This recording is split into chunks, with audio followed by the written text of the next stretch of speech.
I don't care how dark it looked for you. I don't care what they just said to you. I don't care what the verdict is. I don't care what the haters say. It ain't over. No matter what happens to you, it ain't over. Ain't no such a thing as over. Do you know, man, that you can actually mess your life completely up? You can jack it all the way up and you can turn around and get it right. Do you know that you can be divorced multiple times and still be okay? Do you understand that you cannot have a degree and still be just fine? Now, whatever you've been through, whatever that is, guess what? You still here. You have a great life in front of you, but your great life is in front of you. It's not behind you. Pull yourself together and quit tripping, because you in the process. God is processing you. He ain't through with you. If he was through with you, you would not wake up in the morning. Wake up in the morning. Working hard for something we don't care about is called stress. Working hard for something we love is called passion. I think one of the mistakes that people make is they think purpose comes from their job. I've been a whatever for so many years, and when then I lose my job or I retire, I now don't have a sense of purpose because I so closely associated my self-worth with the job that I did. I knew what my job was. I had a sense of purpose. And one wonders if those things are conflated, right? Which is, I had a sense of purpose for my job, but then when I didn't have the job, all of a sudden I woke up in the morning and didn't know what to do. The purpose is not your MOS.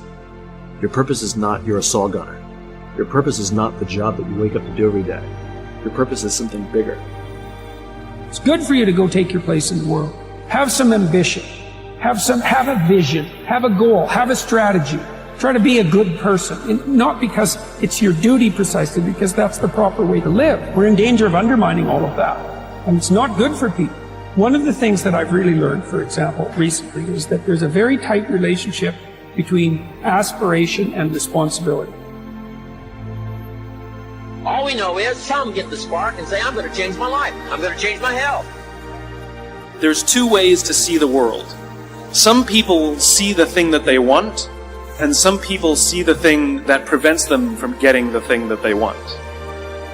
The rule is, you can go after whatever you want. You just cannot deny anyone else to go after whatever they want.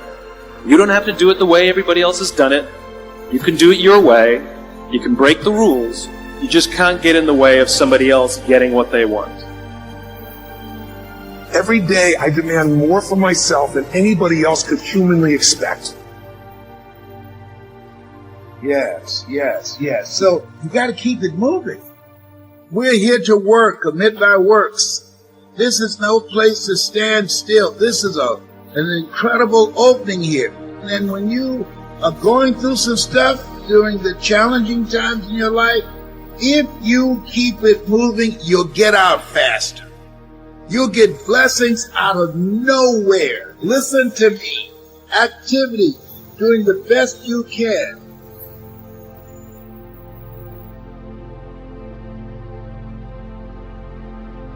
If you're in those positions, the way you lead is with your emotional state.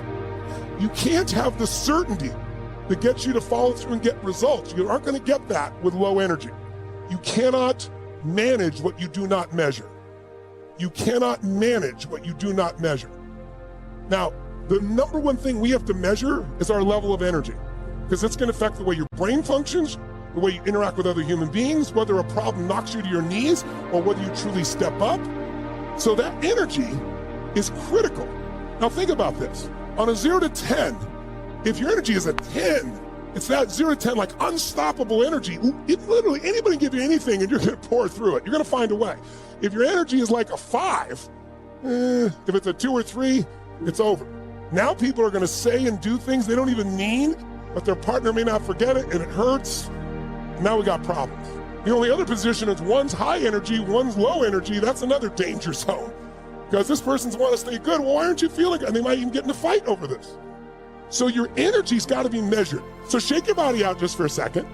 And if you would, tell me on a scale from 0 to 10, where's your energy before we started here today? Before we started 0 to 10, before moving, everything else, Where was it? Would you just put it in the chat for me real quick. Okay, 5, 7, 7, a 9, a 7, 8, a 5, a 5, a 2, a 2, a 3, a 7, a 6, a 5, a 4, a 6, a 7, a 9. Okay, if I look at this, it looks like the common number, the mean number's in the 5, 6 range.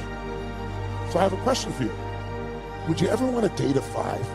Are you going to want to do business with a person of a 5 of energy? Is a person of 5 energy going to break through and build their business, find the way to be financially free, have this incredible relationship? Hell no.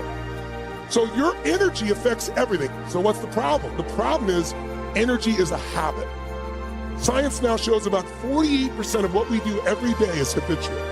Meaning, we say some of the same things, we think some of the same thoughts, we have some of the same emotions, even if the environment changed. We have this emotional home, this habitual home we get back to.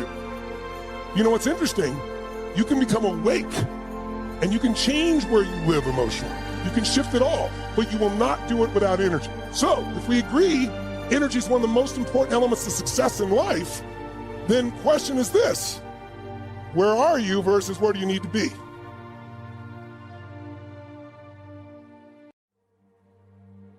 When I work with people, when I workshops or classes or anything, I always try to get people just to open their arms so that we can let the new in. Remember, this is the subconscious mind and this is where we're holding. So this is saying nothing new will get in. So I always like to feel that I'm open and receptive to new ideas, and I'm willing to learn, and I'm willing to change, and I'm willing to grow. And sometimes I don't want to, and sometimes it hits areas that I don't really care to change at the moment. And, you know, that's always an area that I know is important for me to work on. First, get serious. Next, get smart. Learn everything you can from every source you can. The next one was get going. No matter how smart you are, nothing much happens in terms of results until you put it into action. Just go to work.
And the old ancient formula is probably the best: 6 days work, 1 day rest.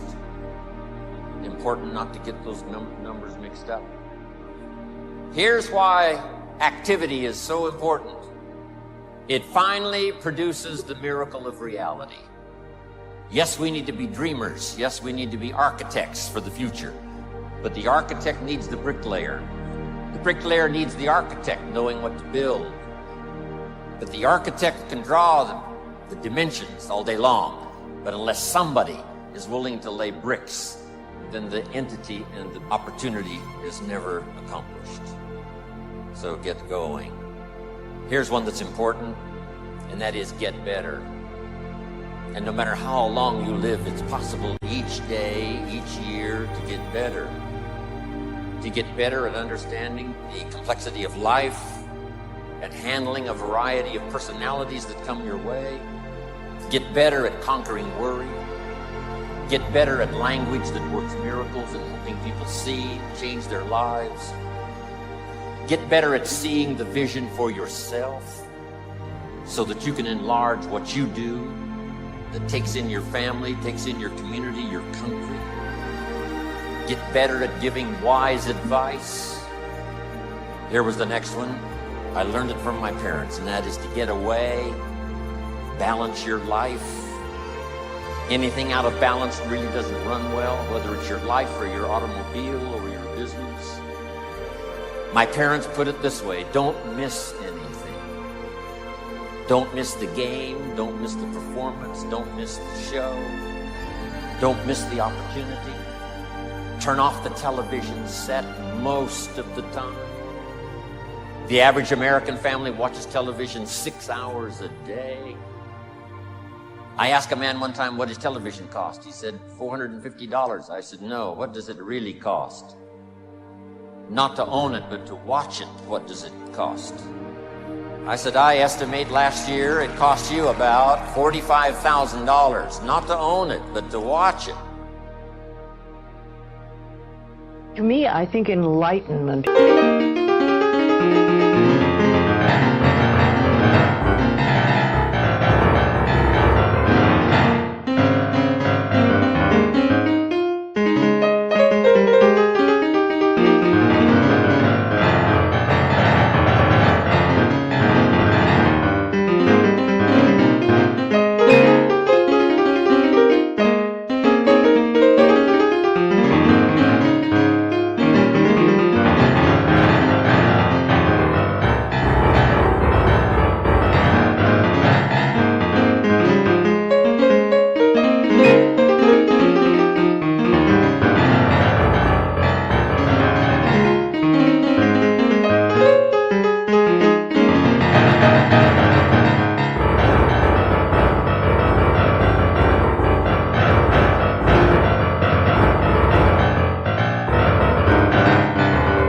is letting go of all the things we believe that are not benefiting us in life, or that are barriers to our life, to the good things in life, and to release them one by one and just think, I don't have to believe that anymore, or do I want to believe that anymore? And making a conscious choice. When we can understand that every single thing we believe has been a choice, and it may or may not be true. It can be true for you and not for you, because it's your belief system and your belief system, and then I have my belief system. I say a lot. That may be true for you, it's not true for me. I may not say that out loud, but people are doing things or saying things, and I think that to myself a lot. And also, it has nothing to do with me. Whatever's going, that has nothing to do with me, because I'm under the law of my own consciousness. This is my pathway, and you have your pathway, you have yours, everybody does. So we're all on a journey, and I think the more conscientious we are about it, and the more conscious choices we make, the better our journey is, or the easier, or the swifter, or we get more goodies, or we have better health.